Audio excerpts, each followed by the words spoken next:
Blog Talk Radio. Welcome to the Nonprofit Coach with Ted Hart, the most listened to internet radio show in the nonprofit sector, dedicated to helping your charity succeed. It's no secret that combining online and offline techniques is the key to modern-day fundraising success, and practical advice is what you need. The Nonprofit Coach with Ted Hart is the perfect landing point to learn from experts around the world who provide advice you can use. Ted Hart is without a doubt one of the foremost nonprofit thought leaders, also a successful author. His books range from successful online fundraising to the use of social media and how to make your nonprofit green. Guests on the Nonprofit Coach are leaders in their field who share tips and trade secrets for nonprofit management and fundraising success. Ted lectures around the world, but now he's here for you. From the latest in charity news, technology, fundraising, and social networking, Ted and his guests help you and your organization move to greater levels of efficiency and fundraising success. This is a live call-in show. Add your voice by calling 347-324-3080. After the show, you can find all our podcasts at tedhart.com. Click on Radio. Don't forget to dial 347-324-3080. Now, welcome the host of the Nonprofit Coach, Ted Hart. And welcome here to this latest edition of the Nonprofit Coach. Thank you for joining us today.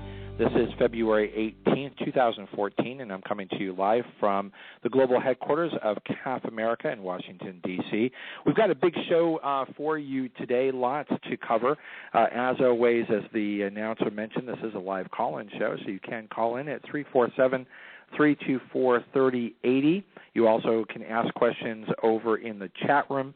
You can email your questions also to me at tedhart@tedhart.com. As always, here on the Nonprofit Coach, we start the show with Page One News.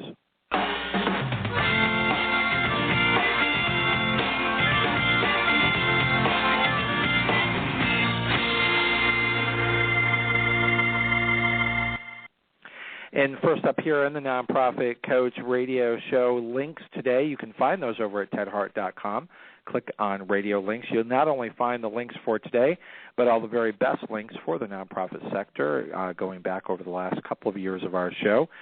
First up today, you'll find when, what, and how often should you be posting to social media. This comes to us some expert advice from Beth Cantor, who's the co-author of The Networked Nonprofit and has been a guest here on the Nonprofit Coach.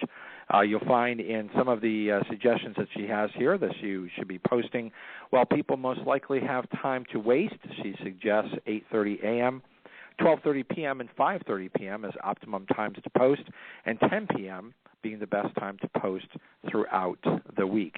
So if you're not posting at those times, maybe you should take a look at that. Check out the link and other tips available from Beth Cantor over in the radio links today at tedhart.com. Next up in the radio links, for those of you who may be using the beginning of this new year to look for a new job, we're providing you some expert advice from Mashable.com, and, of course, Mashable being one of the smartest websites on the Internet. What they're suggesting to you today are 5 questions you should be asking during your job interview. So certainly you want to be prepared to answer the questions that are coming from your potential new employer. But some of the very good questions that they suggest that are worthy of your asking, what is the company culture like? What constitutes success at your organization? Who previously held this position? And see what they tell you there. Is there anything missing from my resume that perhaps they were looking for? That's a good question. An opportunity for you to learn, but also good conversation points. If you did miss something, you can fill in the blanks there. And then make sure that you're asking the question, what comes next? What is this the end of the interview process, beginning of the interview process? Where are they at? So those are all very good questions for you to ask if you're looking for a new position. You'll find those and other links available over in the radio links today at tedhart.com. click on Radio Links. Next up here, once a month, we do have the fine folks of GuideStar.org with us. And, of course, for those of you who are familiar with the Nonprofit Coach, you're familiar with the 6 pillars of success for nonprofit organizations.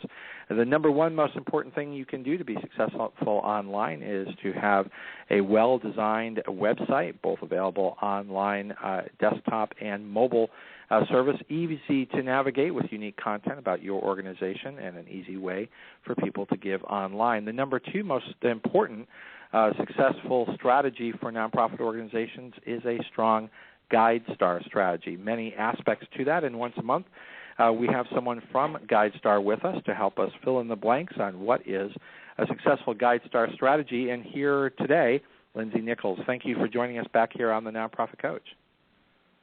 Hi, Ted. Thanks for having me.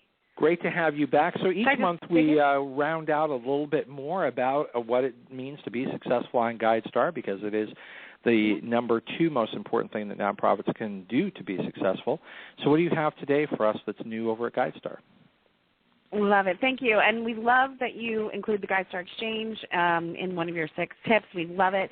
And it's to that point that I wanted to chat about. We are putting more and more incentives for nonprofits to participate in the GuideStar Exchange, which is, just the platform where they can give us additional data in addition to what we get from the IRS already. So we now have a new partnership with Volunteer Match, and any nonprofit that has received GuideStar Exchange Gold or Silver level of participation, they can earn deep discounts with Volunteer Match, and Volunteer Match helps nonprofits find volunteers to run your program. So we're actually having a webinar on March 18th at 1 p.m. Eastern with Volunteer Match and with someone at Just Give, which is an organization that uses Volunteer Match. And people can come and learn how to set up their account. Just Give is one of our favorite programs here on the Nonprofit Coach. Folks there have been on this show many times and offer really great tips. So once again, a wonderful partnership over at GuideStar. Oh, thank you. And we do hope this will be a hands-on webinar where people can learn how to set up their accounts and really dive into Volunteer Match. So this, again, is free for your gold and silver level participation. So if you go to GuideStar.org/webinars, you can find all of the webinars we have. And I wanted to mention one other upcoming webinar. On February 27th at 1 p.m., we're going to have Great Nonprofits. Their Vice President of Marketing, Tara Werner, will be with us, and she's going to help nonprofits determine how to use reviews, from non-paid stakeholders. So the people that come to your nonprofit, how to ask them to, give your nonprofit a review, what to do once they have given you a review, et cetera. And, it really helps people figure out what real people are saying and then to leverage that for your marketing efforts. So that's, again, another free webinar coming up. And if you go to GuideStar.org/webinars, you can find more about it and register.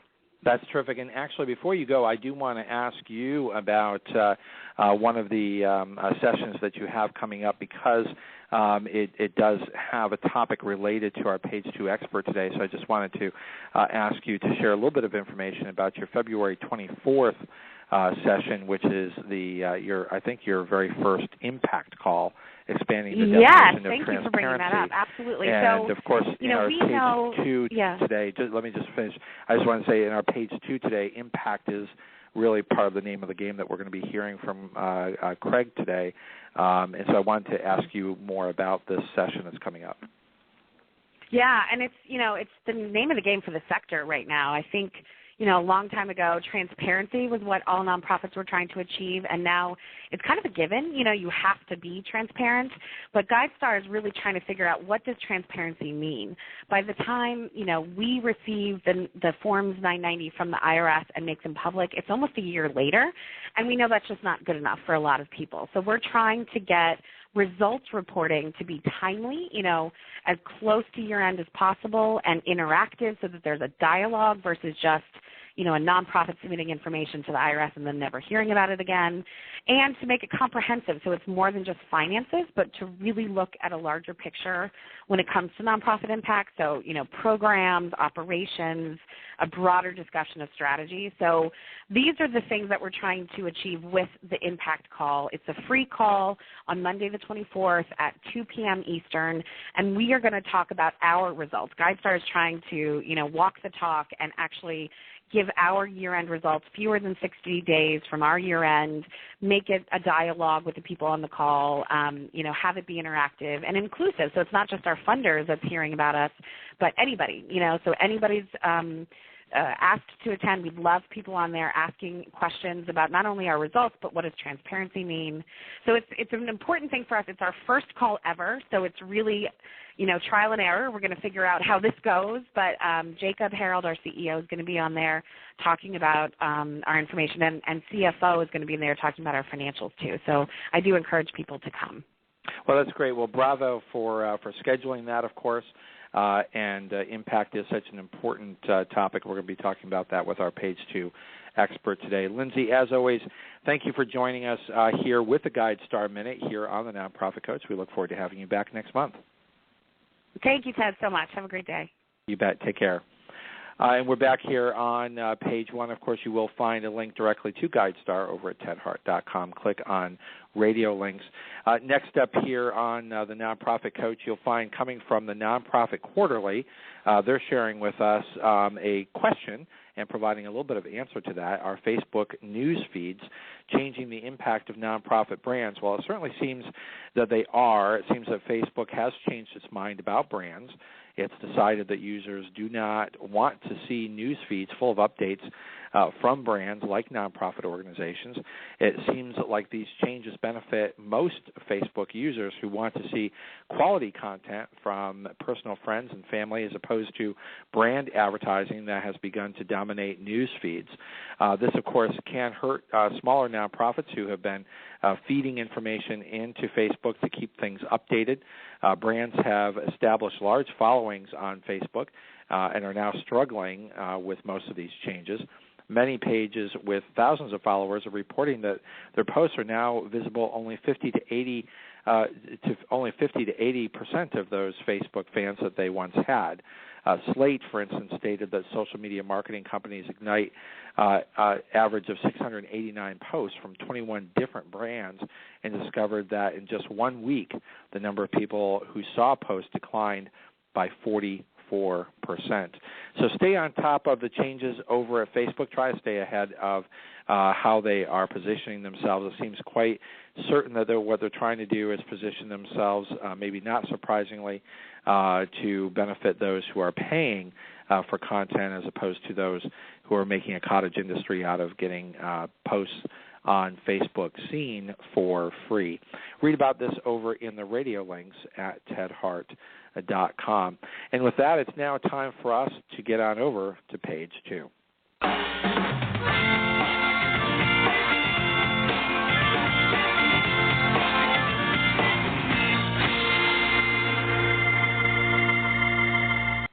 Craig Bida is my guest today, and he's Executive Vice President at Cone Communications. Craig draws on a wide range of experience driving operational and strategic discipline across the corporate, nonprofit, and government sectors. This includes 11-plus years in marketing trenches at Procter & Gamble, and he drives innovation and customer engagement on some of the world's leading brands. Craig is a former journalist with a passion for using the power of words and ideas to unlock change, and today Craig is with us to talk about a very important and impressive study that's been put out by Cone Communications, and it's called the Global CSR Study. Welcome here on the Nonprofit Coach, Craig Bida. Terrific. Thanks so much for having me today. And, Craig, it's wonderful to have you with us. Let's start off before we get into the CSR study. Give us a little bit of background about Cone Communications and why this study was conducted. Absolutely. Well, thanks. Cone has been around for about 30 years, and we are part of the Omnicom Group, a global collection of marketing, communications, and public relations agencies. We focus on helping brands tell their stories.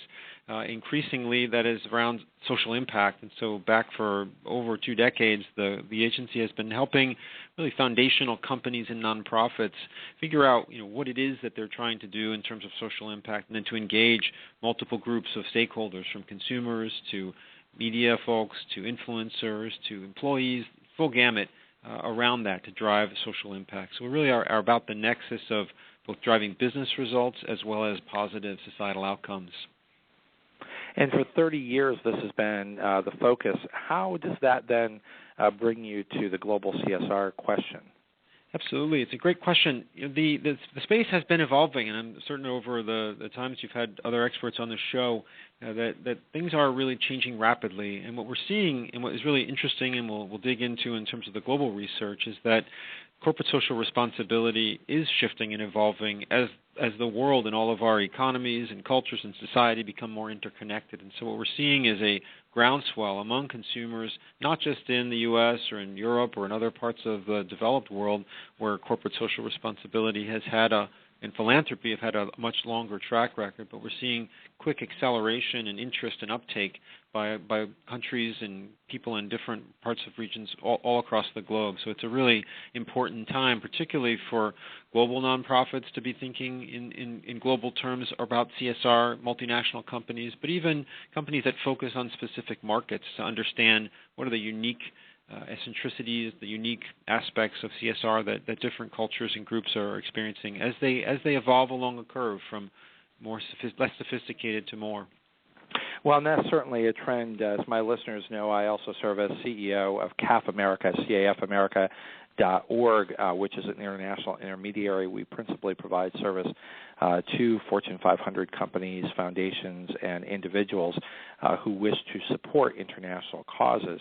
And we're seeing a rapid rate of growth here at CAF America just over the last couple of years. And so this issue of impact and this issue of global impact certainly is high on our agenda, and certainly for the donor service folks that we provide assistance to, that's high on their list as well. So as you started work on this CSR study, you make it clear that there is one thing that you consider to be abundantly clear, and it's not whether or not companies are going to be engaged in corporate social responsibility, but how they will create real and meaningful impact. So did you set out to answer that question, or were you intrigued by what you learned as you started the study? Well, I think we've had for a long time an understanding that the space is evolving and that consumer expectations have been shifting. And so I think as we fanned out to do the global work and we interviewed people around the world, leading experts, is that we had some hypotheses based on our understanding of where cause and social impact have been coming in terms of where the U.S. and in Europe. There were some surprises, though. I think that what has become very clear is that consumer expectations around the role of business in society have dramatically shifted, and that if you go back even just 20 years' time, there still were a significant number of people, call it a third or perhaps a little bit more, who had a firm belief that businesses existed to make products and services, and that nonprofit organizations existed to drive social impact. That businesses were building stuff, the nonprofits were the ones that were, quote, saving the world. But we've seen that shift in fewer than 25 years, where now around the globe we have just 6% of consumers saying that businesses exist to make money for shareholders and are not responsible for social or environmental issues. The full balance, 94%, are firmly believing that companies need to do things, and across a spectrum of engagement, that it's just about giving money or supporting stuff, playing a limited role. But as you go along the spectrum, you see large numbers of people, 21%, saying businesses should support social and environmental issues by donating products, services, money, or volunteering.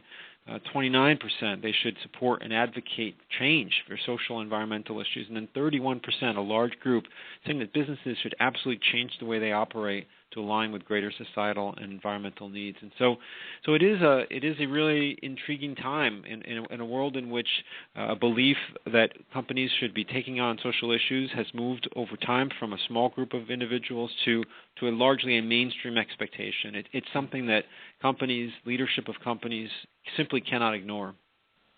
Well, and isn't this it kind of comes full circle back to the self-interest of the company. Unless I'm sort of reading this entire issue wrong, it seems to me that if you are running a company and you're selling widgets, someone has to buy those widgets. And if the communities that you're active in or the communities that you seek to sell to are unhealthy or not successful, or you have people who are out of work or living in squalid environmental situations, who ultimately is going to buy your product?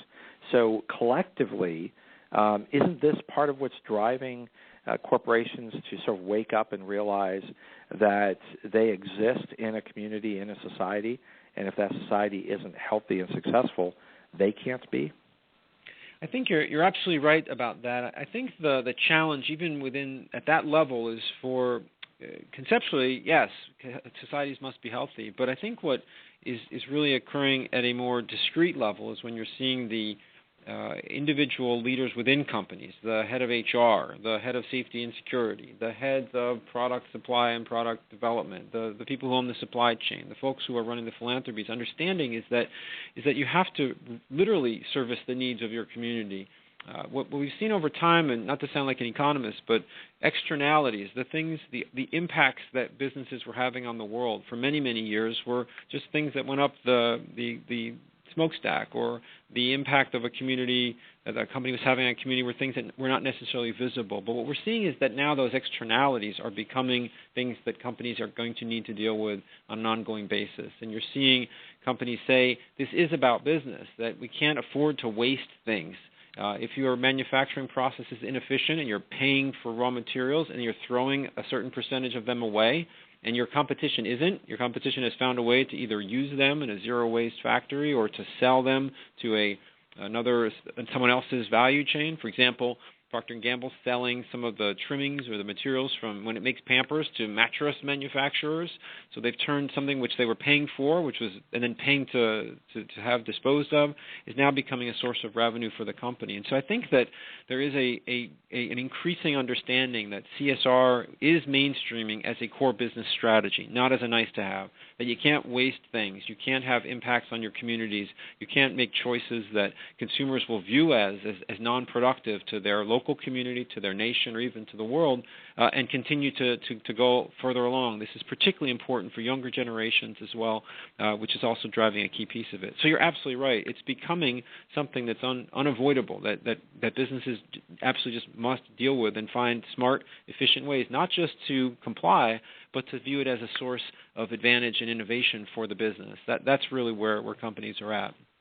Well, so we've spoken successfully about the change in mindset in many corporations. Unfortunately, as you and I both know, not all corporations, and a great deal of damage and destruction still being created by those who are not yet enlightened or choose to ignore facts and science.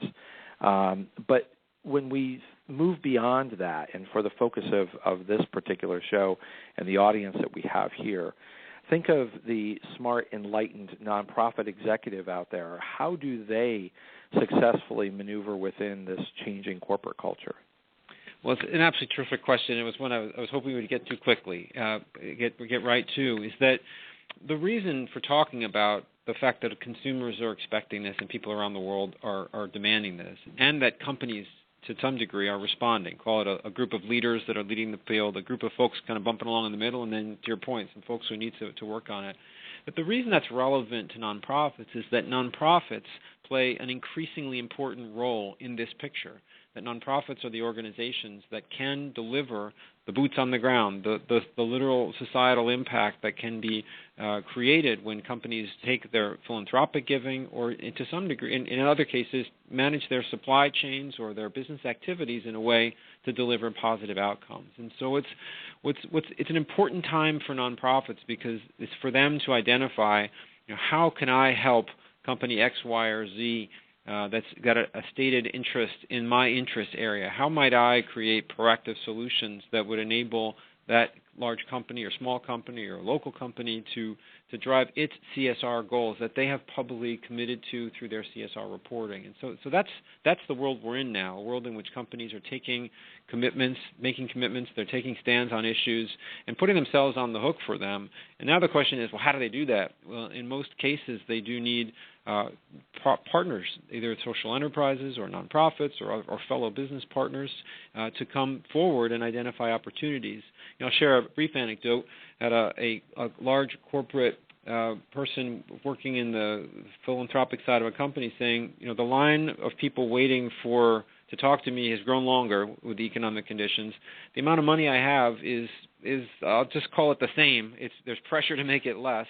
But I have all of those resources already allocated. I'm already committed to all these different activities. What I need is for folks to come in, nonprofit leaders, and say, hey, I've read your CSR report. I've listened to your last investors call.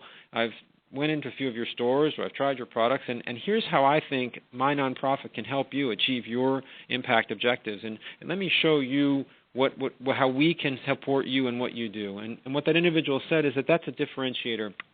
There's only about 10 or 15% of nonprofits that will walk in the door with that mind frame, selling against their capabilities and how they can be a good partner to someone versus just talking about the work that they do and the programs they've got and all of their social impact objectives. And so it's just a little bit of a twist, but it's a sense of reality of the environment we're in and how nonprofit partners can play an absolutely critical role in providing the authenticity and the real results that companies are looking for and that their consumers are demanding of them. Yeah, and I think you've raised such an extremely important point that I've been mentioning here on this show for a better part of a year is that what I consider to be the shifting tide of the value that nonprofits have in the marketplace today. And smart managers of nonprofit organizations have to understand that literally the market has changed, and if they don't get up to speed, many nonprofits are going to become obsolete. And my reason for saying that is we've moved beyond the we're a good cause, you ought to support us because we do good things. We're not necessarily measuring those good things, but we know there are needs, and we're out there trying to do the best job that we can. That nonprofits really have to show that impact. They have to be able to understand their own core business, be able to measure what it is that they do. So the point that I'm putting out there is where you said 10 to 15% of nonprofit executives may come to these corporations understanding the value that they bring to meeting these challenges. Over time, do you share the concern that nonprofit organizations who don't understand their own value or do not understand their own impact will, in fact, become obsolete?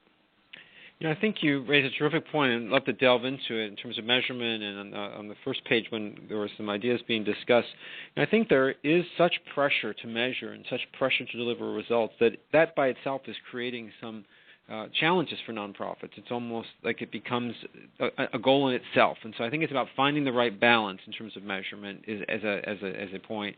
But I think absolutely agree with you. I think the warning signs are there for nonprofit organizations that there are brands that are increasingly going it alone. That brands that are and companies that are talking about their commitments to social impact and really not emphasizing their nonprofit partners, or in some cases not really even working with them, just finding direct ways to leverage their resources and assets to drive impact and frankly getting more of the credit for it. And so I think that quest for relevance is absolutely there, and how can you meet your constituents' needs and show the fact that you are delivering value and you're doing it in a way that's more efficient or more appealing or more attractive than other organizations. So I think that's an absolutely critical point.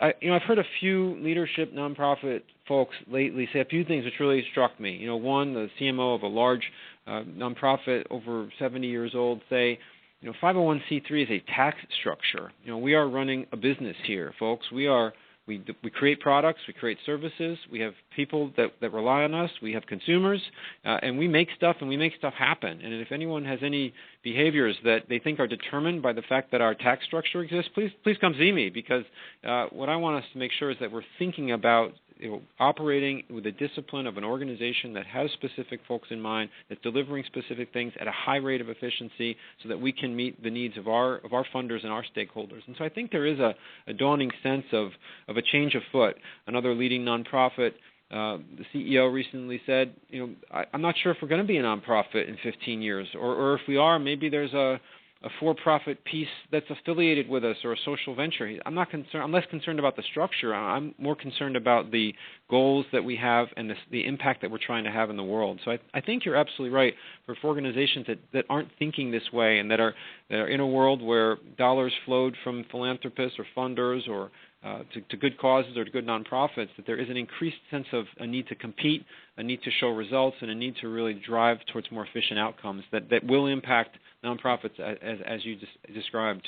And when we're in a world where even if it's a few, and I think we both would agree that it's relatively few, but my concern is that it may grow if the nonprofit sector doesn't start understanding the need to change and to keep up, is the number of for-profits that are establishing programs of true social impact and value without nonprofit partners. And I think part of the reason, and obviously we could delve into, the multitude of reasons why that might be the case, but I think in some instances it's because they don't feel that they can find an adequate nonprofit partner who can actually be a partner, and that the efficiency of providing that true value to the community may actually be more efficient managed through the corporate structure. And so when you see that, which is a complete sea change, because as you started out, you said there used to be sort of this very distinct line between what nonprofits did, and they were sort of the softer side, and the accountability didn't have to be there because they were just doing good work for important causes, and corporations were the ones that watched the figures and managed and had the bottom line mentality. And I'm not one of the advocates that says that all nonprofits must become more corporate like. But in a world where those kinds of partnerships are important, you either can step up to the plate and be a good, strong partner, or you can't. Yes, I concur, and so I live just right there with you in that nonprofits are an amazing category of organizations. In many cases are doing phenomenal work, and there are great examples of leadership and efficiency that, frankly, the corporate sector could learn from many nonprofits. So it's not a one-way valve here. I think it's taking the best of across sectors. I think that what nonprofits that are seeing the opportunity are realizing is that despite all the things I spoke about, the idea of 94% of consumers expecting companies to do all this stuff and the expectations that are on and this groundswell of CSR effort that's happening, there's something that I call the CSR gap, which is that there really is a very small minority of people who believe that companies have actually made a significant positive impact on social and environmental issues. So if you take that 94% expect companies to do stuff, there's only about 16% of consumers that say companies have made a positive impact, and that individuals believe that they can make an impact through the decisions they're making. So take that as the opportunity to say, if you are a nonprofit and you see this groundswell of action and this incredible desire for organizations in through the corporate lens to make change happen, then what is the role of the nonprofit organization, and how can they be the ones that lead the thinking and help companies close this CSR gap, help them redirect their efforts in ways that are productive. So I think you're absolutely right. It is a time to take stock of the environment and find ways that you can offer solutions. One quick thought, we are frequently in the work I do here at the agency, as we seek to identify issue areas and potential nonprofit partners for major corporations, we're often sorting at times, based on specific client needs, nonprofits into two piles in an issue space. One, organizations that have turnkey employee engagement solutions, and the second pile is organizations that don't. And the corporate partners are saying, we really don't even want to talk to the ones that aren't having and providing are able to deliver ways that we can engage our employees, because they're such a critical piece of the picture. And so the challenge out there to nonprofits, how are you coming with potential solutions to engage your corporate partners and to mobilize their workforce against these social issues? And so that's And it's part of understanding what you need to bring to the table, because I'm thinking of a few years ago where the biggest issue was what needs to be in your proposal and how do you write a proposal, what needs to be in your budget, and the entire concept of corporate support has changed so considerably to the realm that you're talking about in terms of talk about partnerships, not just partnerships with a corporation, but, are you partnering with other nonprofits? What kind of efficiency are you creating by developing that particular concept as opposed to give me money and I promise to go do good work with it? Right, exactly right. And it's deeply rooted in a consumer mindset around impact. We have recent research which shows that for companies as well as nonprofits, just organizations, that consumers are much more likely to support organizations that actually talk publicly about results, that are able to tell stories around real impact and make it relevant to individuals versus just talking about their lofty goals or their desire to make a change. And so that number it's 2 to 3 times difference in terms of where the consumer mindset is today about feel-good aspirations versus real substantive impact. And that is an absolute driving mind frame that has been certainly cemented over the last few years of economic instability. But that's a real question that any organization needs to be asking itself. What kind of impact are we having? How can we break it down in a way that's relevant to folks and engage them emotionally, or heads and hearts around the where their support is going?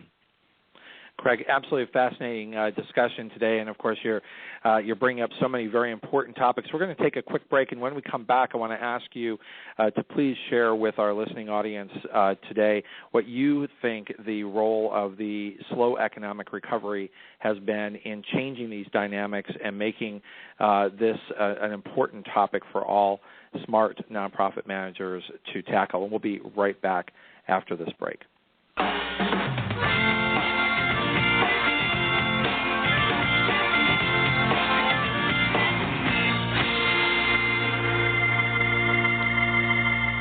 Just a program reminder here on the Nonprofit Coach. Next week we will be back live here on February 25th with Gail Perry. Gail Perry is one of our top-rated shows always each year on the Nonprofit Coach, and she's going to be, of course, talking to us about Fired Up Fundraising. So don't miss Gail Perry next week here on the Nonprofit Coach. After that, on March 4th, Philip King will be here, one of the foremost experts in mobile and online fundraising, absolute expert in being able to read analytics and understand how you can best position at the best price point your online and mobile strategy.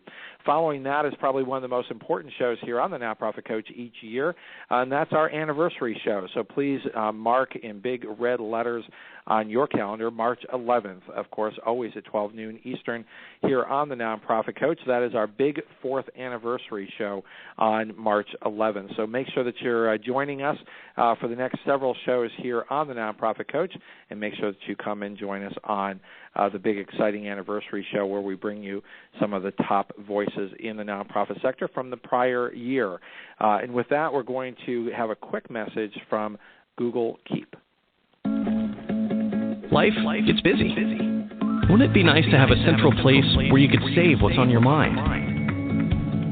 With Google Keep, you can stay on top of your world by quickly and easily organizing everything you want to remember. No matter where you are. Finalize door list for Thursday's gig. So when you find inspiration, you can file away your ideas. And Google Keep stores them safely across all your devices. And when the time comes, you'll have everything covered. Save what's on your mind. Google Keep. Remember, our podcasts and archives are always available 24 hours a day at tedhart.com. Click on Radio Link. If you're listening live today, the phone lines are open. Call in and ask a question by dialing 347-324-3080. Now, back to the Nonprofit Coach with Ted Hart. And we're back here live with Craig Bida from Cone Communications. Fascinating discussion today about the shifting nonprofit world and how nonprofits can successfully partner with corporations. Craig, we're back here, and I'm just wondering if you can reflect on what you believe the role of the Great Recession, if you will, 2008, 2009, and the type of recovery that we've had since then up here to 2014. How has that affected this shift and change? It's a terrific question, and I think we're still figuring out the answer to that. I'm sorry, I think we have a little of an echo going. We're good on this end, so go right ahead. Terrific, thanks. Yeah, certainly what we saw in the early years of the recovery was that consumer expectations were that companies would actually do more. And so at a moment in which more pressure was on companies to do their thing, that the consumer response was, now's not the time to take your foot off the gas. And so there was an opportunity at that time for nonprofits to come to companies with solutions and say, hey, here's how we're going to get through this together and bridge that. I think that frame has continued to persist. I think that there is a new normal that as people have begun to realize that time is taking it, that the recovery is taking its time, that they don't expect companies or nonprofits to let up. In fact, social issues are more pressing than they were when we all got into this. And so I think it has elevated a certain visibility of specific issues. One thing I would add is that as we looked across the globe and looked at the one issue that consumers most want companies to address, it was by far economic development, as defined as investing in communities through people, job creation, and infrastructure. And that other issues that you might think would be at the top of the list or near the top of the list, things like education or health, the environment, were much, much lower in terms of the one issue that you would want people to address. So what does that mean? It means that economic development is on everyone's mind. It means that nonprofits that focus on other issue areas need to perhaps think about the work that they do through the lens of economic opportunity. And we've seen even environmental organizations, we've seen health, human rights organizations think about the lost potential of another issue and how that intersects. And so it has really cemented that, and I suspect we'll continue to see that economic development and the opportunities as a key driving issue that's relevant to consumers' minds moving forward. Mm-hmm. I think of an example about 3 years ago working with a couple of clients, and it was very stark for me.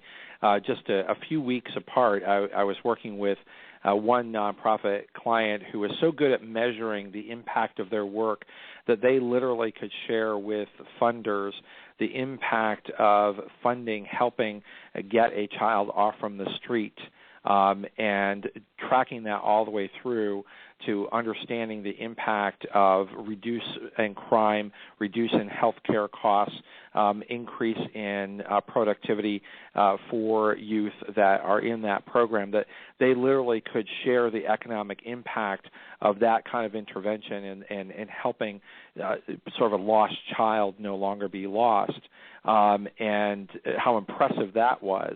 To just a few weeks later, working with a nonprofit that was struggling with reduction of funding because they were so good. They were just really good people, and they really cared.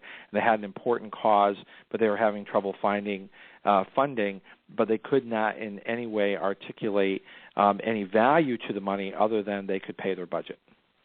Yeah, it's an absolutely strong point, and it really relates to another aspect of this question you asked around economic development, which is, so how does a nonprofit sail through these unsteady seas? And certainly measurement is a critical aspect of it, as you described, and being able to tell these relevant stories, but also the power of the brand and the understanding of who you are, what you stand for, what you can uniquely provide in terms of solutions to the world, and then implicitly or overtly why you're better than the other options and the other alternatives, and then really communicating about that long tail of impact.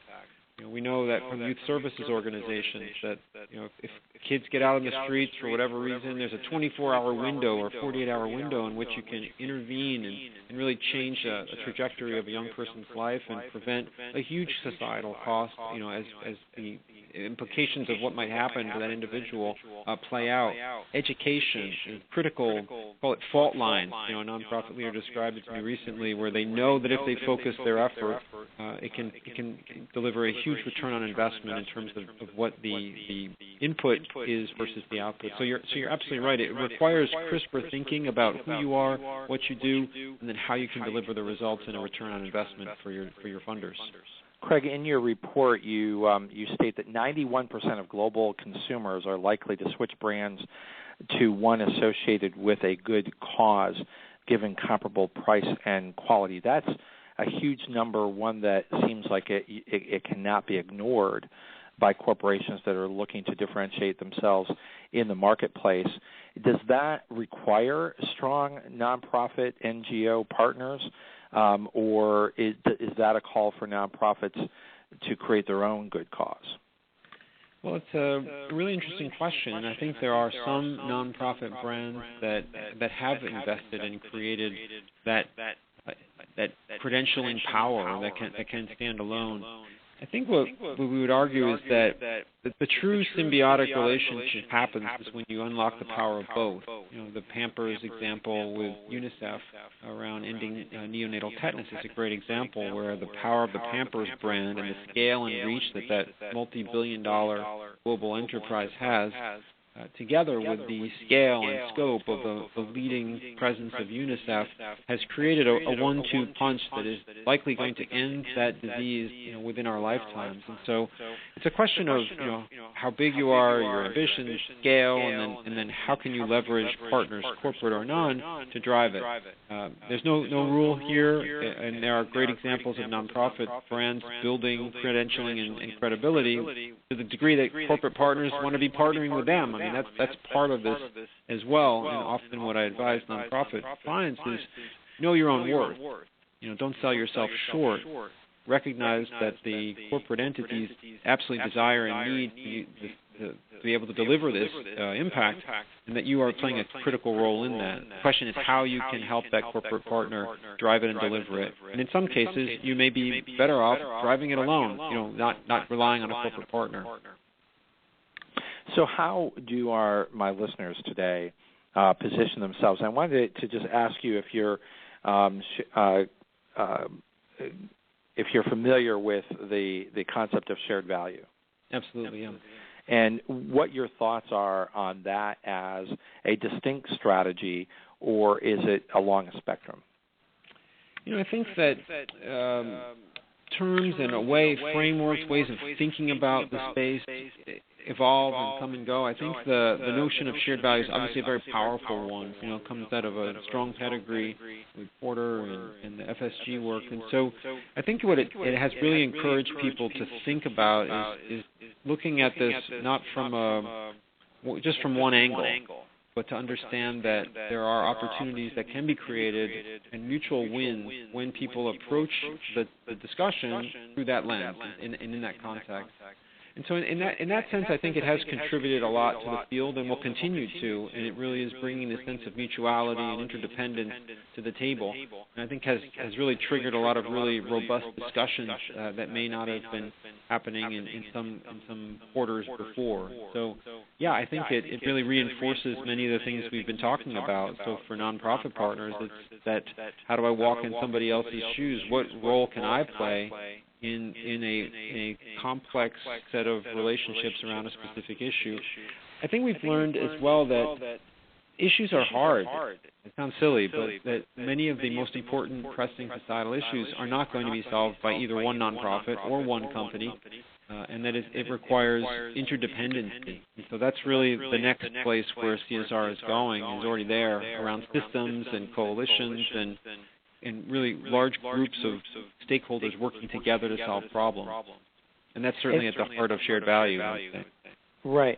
And where is that balance? Because I think, looking at it from the nonprofit sector, part of the balance concern might be undue or too much influence from the corporation in the mission of the organization. And when do you give up so much control that you are, in fact, just an arm of a corporation? Yeah.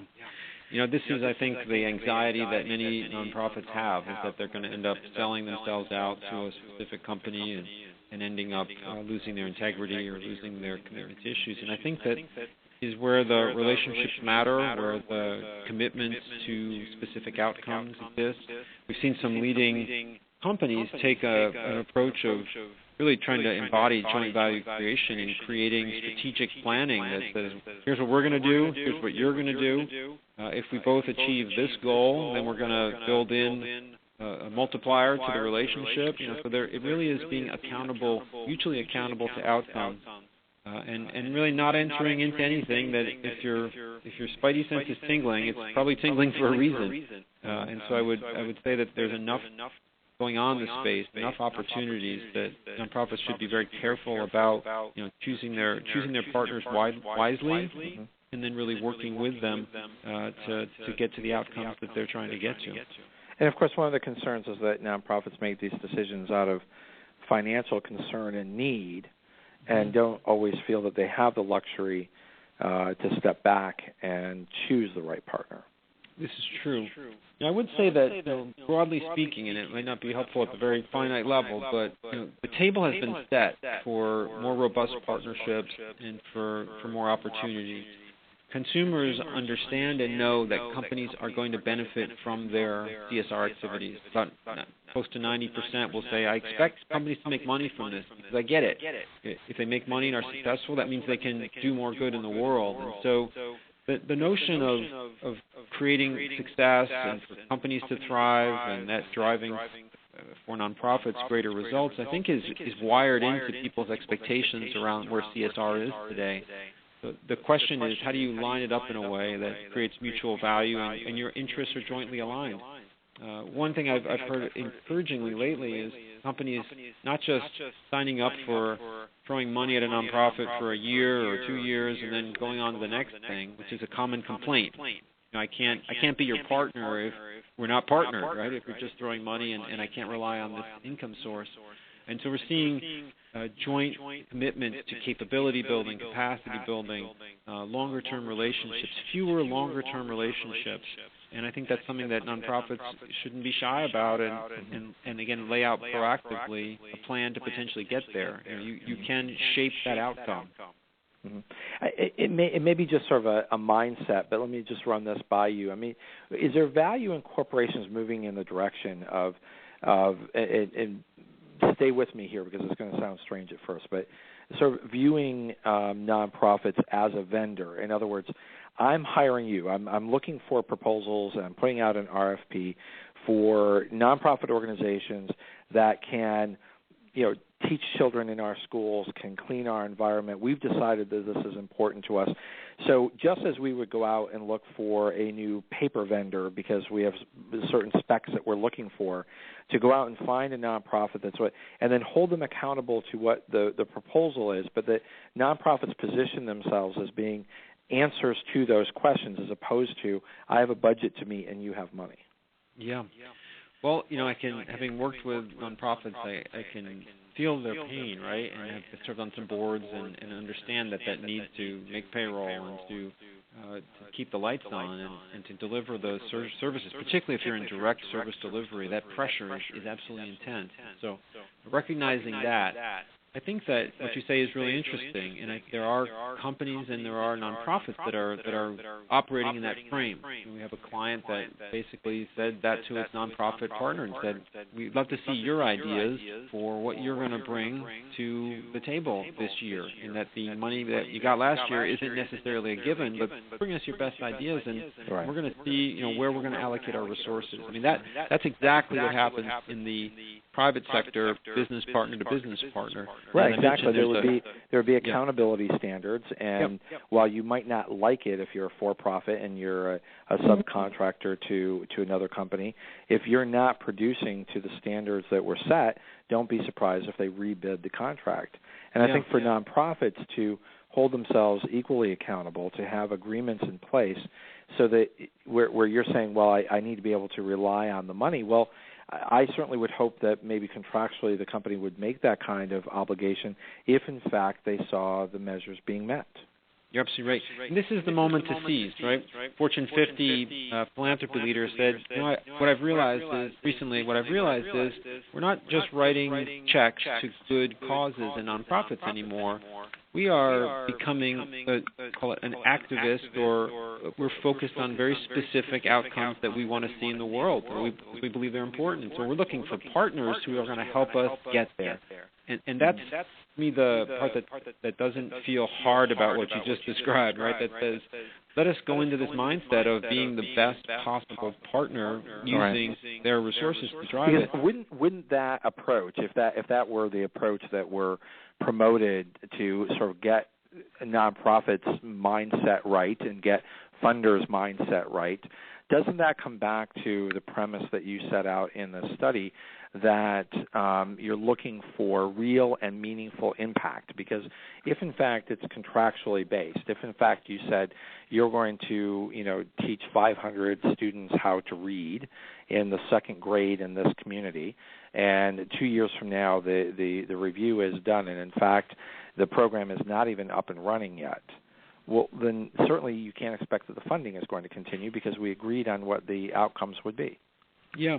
I think that even having conversations like this is a start, and I think that as we've seen that sometimes these social issues are hard and that they're messy and complex. And so what I would hope would not happen in the world that you're describing is that experiments or innovation or just good efforts that weren't the right approach, but that could be optimized, don't fall through the cracks, right?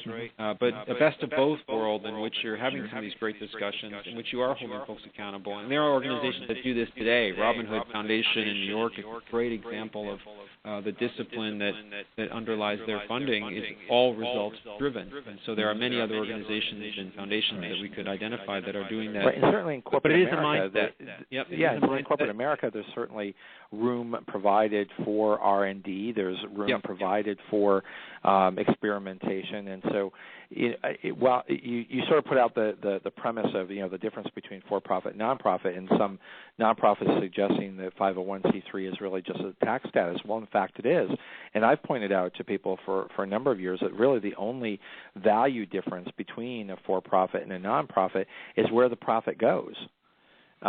Because in a nonprofit there are no shareholders, and those profits go back into the corporation. But it is nonetheless a corporation, one that needs to be successful. Just as, and I think it's even harder to think in terms of a for-profit that has to pay those out to shareholders and still maintain the ability to succeed. Yeah, you're absolutely right. And I think at the edges here, what we're talking about is where really the excitement for me in the field exists. I spoke to someone out on the West Coast recently, a nonprofit, who said, gosh, we're getting startups out of Silicon Valley, for-profit startups out of Silicon Valley that are gunning for our, call it, business as a nonprofit. Like it's mobilizing and motivating our team because these are companies or social ventures that are in a different tax structure, but that are really going to be trying to disrupt and displace us. So no rest for the weary. I mean, the evolution that's happening in the social impact sector is coming from all different parts and all different forms. And I think that's only got to be a positive force because I think it is important to stay sharp and to not get soft. Because and I think part of that, going back to my premise coming out of the break, is driven by continued difficulty in the economy. Certainly there are signs of recovery, but it's not robust. It's not it's not gangbusters. So every dollar does count, and it matters. And new markets are what for-profits and nonprofits are both looking for. You're absolutely right, and so I think it's a win-win, and there's a positive aspect to all of this, which says that there might be some organizations that realize they're not up to that competition. There might be some that realize, wow, I got to really get myself into the top performing tier. There are over 40,000 military nonprofits in the U.S. today, which is an amazing number. And there are amazing needs. The question is like how pick an issue area like that, and you'll see there are so many organizations. And the question is, where are you in the pack? How are you competing versus your peers, and how can you deliver impact that is going to be relevant to? And how few, Craig? How few nonprofits out there even measure themselves against peers? they think of their own budget, but are they actually looking at best practices? Are they looking at who their peers are and comparing themselves to know whether or not they're top performing or not? Yeah, and I think you're raising great questions. I have a lot of empathy, and having spent a lot of time in the field with folks, that sometimes there's a lot of folks that are pinned down and trying to do that. And so the Internet has made this easier. There are opportunities that many of the foundations have. So if you're not asking these questions, please get in touch with folks that are providing some of these scale resources, or organizations even like ours that are providing services in that way. But Craig, you're absolutely right. Absolutely been fascinating. I think one of the best shows we've ever had. We have to have you back on here to talk about impact even more. We've only got 1 minute left. How can my listeners reach you? Terrific. Thanks so much. It's been delightful. So you can reach us at Cone Communications. Our website is www.conecom.com. Craig, absolutely fantastic show. We've got to get you back soon. You're a great thinker in the sector. Everyone, don't forget to join us next week for Gail Perry here on The Nonprofit Coach. You've been listening to the Nonprofit Coach Radio Show with Ted Hart. Tell all your friends to check out our production schedule and download our iPod and iPad-friendly podcast at tedhart.com. Thanks for listening to the Nonprofit Coach.